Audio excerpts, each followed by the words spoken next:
Hello दोस्तों, नमस्कार। आप सभी का स्वागत है आपके अपने यूट्यूब चैनल प्रवेश एकेडमी पर। आज गणित से संबंधित ऐसे टॉपिक को लेकर के आए हैं जो आप सबको समस्या उत्पन्न करती है। ऐसा टॉपिक जिससे हर एक कंपटीशन के एग्ज़ाम में हमेशा 2-3 क्वेश्चन बनते ही बनते हैं और बेसिक क्वेश्चन बनते हैं, और जिसमें डिफिनीशन के रोल को भी महत्व देते हुए क्वेश्चन पूछा जाता है। तो इस पूरे वीडियो में आप लास्ट तक बने रहें, क्योंकि इसमें सबसे पहले हम इसके डिफिनीशन को देखेंगे, फिर ट्रिक के माध्यम से कैसे आप पहचान सकते हैं कितने क्वेश्चन बन सकते हैं, इन सबको देखेंगे। जो प्रीवियस ईयर में आए हुए प्रश्न हैं, किस प्रकार से प्रीवियस ईयर में नंबर सिस्टम से प्रश्न आते हैं, उसको भी देखेंगे। तो ये वीडियो उन सभी के लिए रामबाण साबित होगा जो कंपटीशन की तैयारी करते हैं, जो वनडे एग्जाम की तैयारी करते हैं, चाहे वो एसएससी की हो या टीचिंग एग्जाम की हो, किसी भी राज्य के टीचिंग एग्जाम की हो। वहाँ मैथ आती है, और जहाँ मैथ आती है वहाँ नंबर सिस्टम आता है, और जहाँ नंबर सिस्टम आता है वहाँ के लिए ये वीडियो अति महत्वपूर्ण होने वाला है। तो दोस्तों, इस वीडियो में आप एंड तक बने रहें, और अगर आप हमारे इस चैनल पर नए हैं तो चैनल को सब्सक्राइब कर लें। वीडियो को लाइक करके अपने हर एक दोस्तों के साथ हर एक ग्रुप में शेयर अवश्य करें, क्योंकि ये चैनल आपके हित के लिए जो भी हो सकेगा वो सब कार्य करेगा, और आपके तैयारी के लिए जो भी कंटेंट उपलब्ध कराना होगा वो कंटेंट आप तक पहुंचाया जाएगा। तो दोस्तों, आइए स्टार्ट करते हैं। टॉपिक वाइज एक एक टॉपिक देखते हुए समझते हुए आगे बढ़ेंगे कि प्राकृतिक संख्याएं नेचुरल नंबर क्या होती हैं। All counting number are called natural number. गिनती में उपयोग की जाने वाली सभी संख्याएं प्राकृतिक संख्याएं कहलाती है। यानी ऐसे नंबर जिसको हम गिन सकते हैं वो सब प्राकृतिक संख्याएं कहलाती हैं। एग्जाम्पल में जैसे 1, 2, 3, 4, 5 एंड सो ऑन। ये जो है जीरो से स्टार्ट नहीं होता है। जीरो से जब स्टार्ट होता है तो होल नंबर हो जाता है। इस पर हम आगे बात करते हैं। तो उम्मीद करता हूँ ये आप समझे होंगे कि all counting number are called natural number. जितने भी काउंटिंग नंबर हैं ये सभी आपके नेचुरल नंबर यानी प्राकृतिक संख्याएं कहलाती हैं। गिनती में जिसको हम उपयोग कर लें वो सभी हमारे प्राकृतिक संख्याएं हैं। तो आइए नेक्स्ट देखते हैं। यह है होल नंबर। होल नंबर को पूर्ण संख्याएं बोलते हैं। तो all counting number with zero, यानी काउंटिंग नंबर अगर जीरो के साथ स्टार्ट किया जाए तो हमारा होल नंबर हो जाता है। All counting number with zero are called whole number. और जीरो से अनंत तक की सभी धनात्मक प्राकृतिक संख्याएं पूर्ण संख्याएं कहलाती हैं। यानी जीरो से स्टार्ट होकर के अनंत तक की जितने भी धनात्मक प्राकृतिक संख्याएं हैं वो सभी पूर्ण संख्याएं कहलाती हैं। इसमें नेगेटिव संख्याएं नहीं आती हैं। जिसमें नेगेटिव संख्याएं आ जाती हैं यानी ऋणात्मक अंक जिसमें आते हैं वो आपके इंटीजर कहलाते हैं। इसको हम नेक्स्ट स्लाइड में देखेंगे। तो उम्मीद है ये आप समझ गए होंगे कि जीरो से अनंत तक की सभी धनात्मक प्राकृतिक संख्याएं पूर्ण संख्या कहलाती है, होल नंबर कहलाती है। इसका एग्जाम्पल हो जाएगा 0, 1, 2, 3 एंड सो ऑन। तो जो जीरो से स्टार्ट होता है वो होल नंबर होता है। आइए पूर्णांक देखते हैं। Integers number. इंटीजर नंबर क्या होता है? Integers are the combination of zero with positive and negative natural number. यानी जीरो और पॉजिटिव और निगेटिव नंबर का कॉम्बिनेशन ही पूर्णांक कहलाता है, इंटीजर्स कहलाता है। यानी पूर्णांक संख्याओं के समूह में शून्य के साथ धनात्मक और ऋणात्मक दोनों संख्याएं शामिल होती हैं। इसे जेड या आई से प्रदर्शित करते हैं। यानी जिसमें ऋणात्मक और धनात्मक संख्या के साथ साथ जीरो भी हो वो आपका इंटीजर्स कहलाता है, पूर्णांक संख्याएं कहलाती हैं। इसे जेड या आई से निरूपित करते हैं, प्रदर्शित करते हैं, रिप्रेजेंट करते हैं। ये आपका -2, -1, 0 माइनस, ये माइनस वाला हो गया। और जब आगे बढ़ेंगे जीरो से तो पॉजिटिव हो जाएगा 1, 2, 3 एंड सो ऑन। तो इस प्रकार से पॉजिटिव और निगेटिव एंड जीरो का कॉम्बिनेशन मिलकर के ही ये आपके इंटीजर्स कहलाते हैं। आइए नेक्स्ट स्लाइड देखते हैं। तो दोस्तों, अभी हम डिफिनीशन को देख रहे हैं। इसके बाद क्वेश्चंस को लेंगे कि किस प्रकार से क्वेश्चन बन सकते हैं, इसलिए एंड तक जरूर बने रहें और चैनल को सब्सक्राइब करके अपने दोस्तों के साथ शेयर अवश्य कर लीजिए। आइए अब सम और विषम संख्या देखते हैं। इवन और ऑड नंबर क्या होते हैं?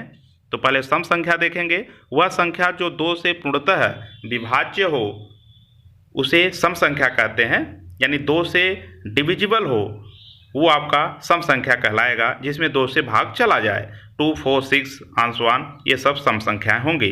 विषम संख्या यानी आड नंबर वह संख्या जो 2 से पूर्णतः विभाजित नहीं हो पाती उसे विषम संख्या कहते हैं, जैसे 1, 3, 5, 7 आंसवान। तो जो 2 से डिविजिबल नहीं होता वो विषम संख्या यानी आड नंबर कहलाता है। तो ये आपने सम और विषम संख्या देख लिया। आइए नेक्स्ट स्लाइड देखते हैं। भाज्य संख्या यानी को प्राइम नंबर। तो को प्राइम नंबर क्या होता है, ये हर एग्जाम में पूछा जाता है और सबसे कन्फ्यूजन वाला प्राइम और को प्राइम में सब कन्फ्यूज होते हैं, इसलिए इसको थोड़ा सा ध्यान से देखिएगा।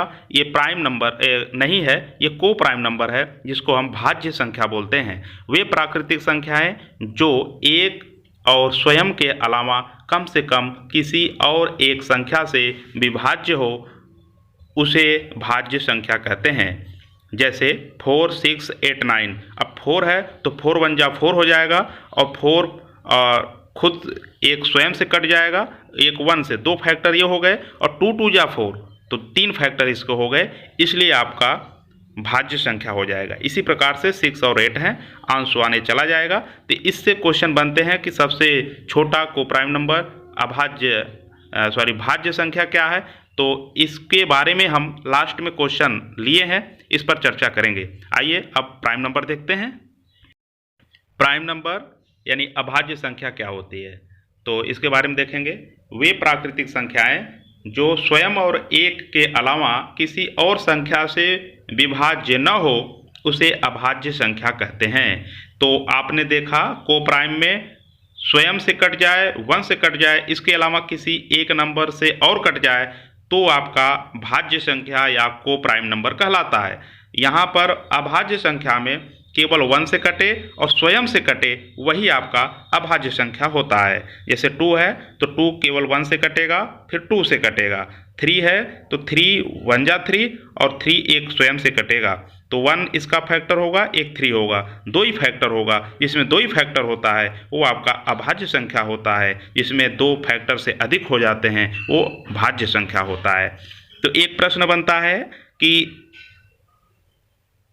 कितनी अभाज्य संख्याएं ऐसी हैं जो इवन नंबर है, सम नंबर है। तो आपका 2 है तो केवल एक ही होता है। तो इसके बारे में भी क्वेश्चन हम लिए हैं, तो आगे देखेंगे। तो इस प्रकार से केवल 2 ही एक ऐसा नंबर है जो सम होते हुए अभाज्य संख्या है, बाकी सभी अभाज्य संख्याएं विषम संख्याएं होती हैं। तो नेक्स्ट स्लाइड देखते हैं। सह अभाज्य संख्याएं को प्राइम नंबर।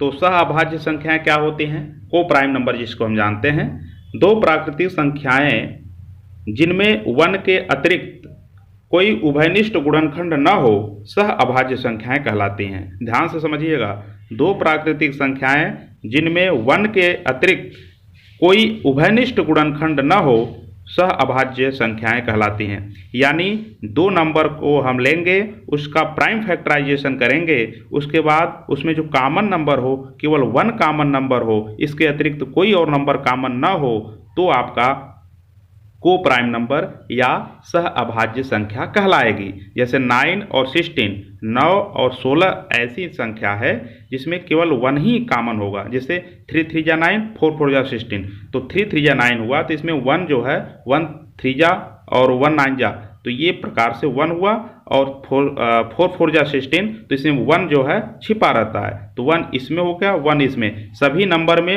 1 जब फैक्टराइजेशन निकालते हैं 1 जो है सभी नंबर में होता है। तो इस प्रकार से दोनों नंबर ऐसे नंबर हैं जिसमें 1 के अलावा कोई भी कॉमन नंबर नहीं है, इसलिए 9 और 16 आपका को प्राइम नंबर होगा।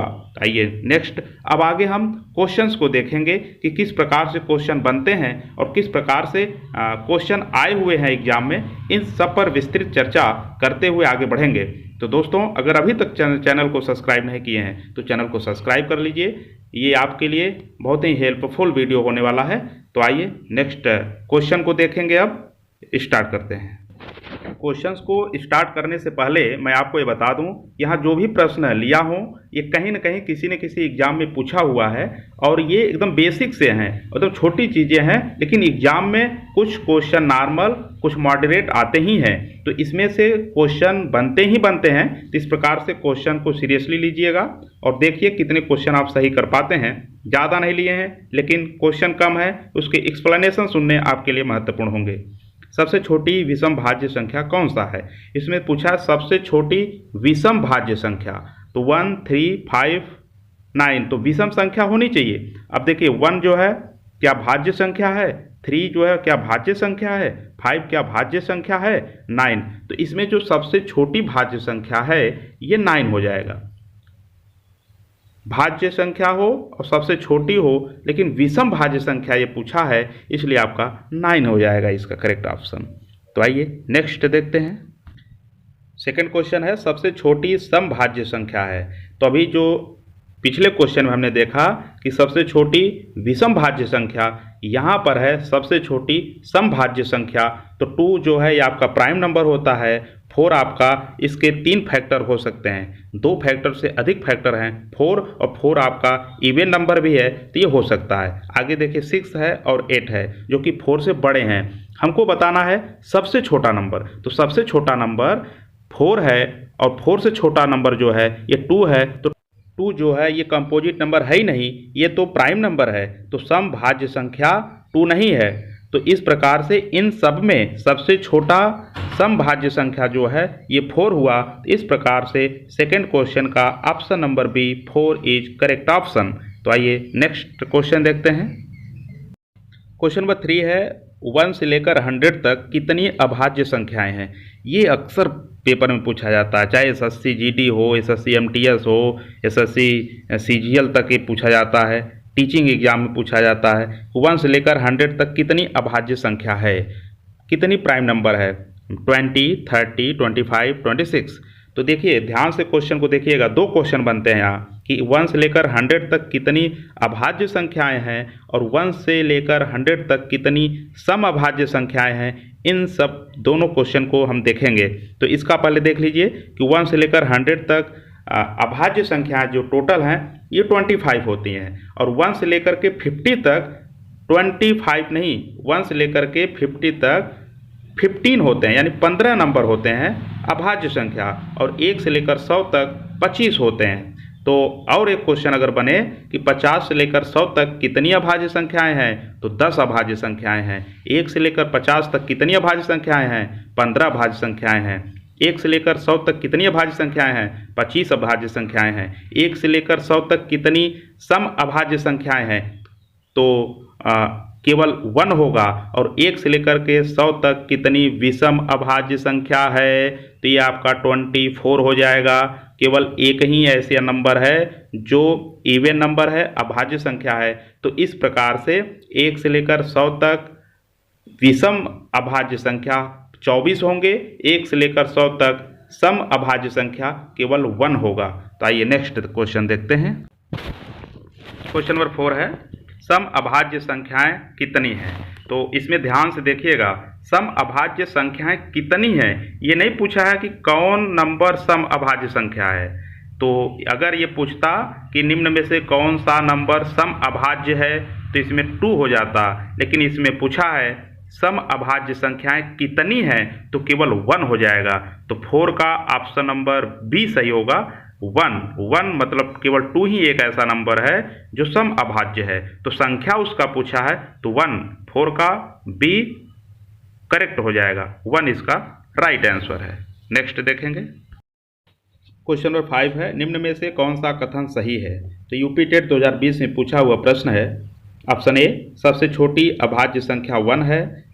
ऑप्शन बी एक भाज्य संख्या विषम हो सकती है। ऑप्शन सी कोई समभाज्य संख्या नहीं है। तो इसमें करेक्ट ऑप्शन बी सही हो जाएगा, एक भाज्य संख्या विषम हो सकती है। तो जैसे आपका ये 9 ले लें, 9 एक विषम संख्या है जो 3 से पूर्णतः विभाज्य है। तो इस प्रकार से 5 का बी आपका करेक्ट ऑप्शन हो जाएगा। आइए नेक्स्ट क्वेश्चन देखेंगे। क्वेश्चन नंबर 6 है निम्न में से कौन सा कथन सही नहीं है? तो सीटेट 2019 में आया हुआ ये प्रश्न है। ऑप्शन ए, अभाज्य संख्याओं के केवल 2 गुणनखंड होते हैं। ऑप्शन बी, तो ये तो सही है और नहीं पूछा है कि जो सही नहीं है वही इसका करेक्ट ऑप्शन होगा। तो ऑप्शन बी, एक अंक वाली केवल 4 अभाज्य संख्याएं हैं। और सी है, सभी अभाज्य संख्याएं विषम संख्याएं होती हैं। और डी है कि अभाज्य संख्याएं अपरिमित रूप से अनेक हैं। तो इसका ऑप्शन सी सही हो जाएगा, सभी अभाज्य संख्याएं विषम संख्याएं हो सकती हैं।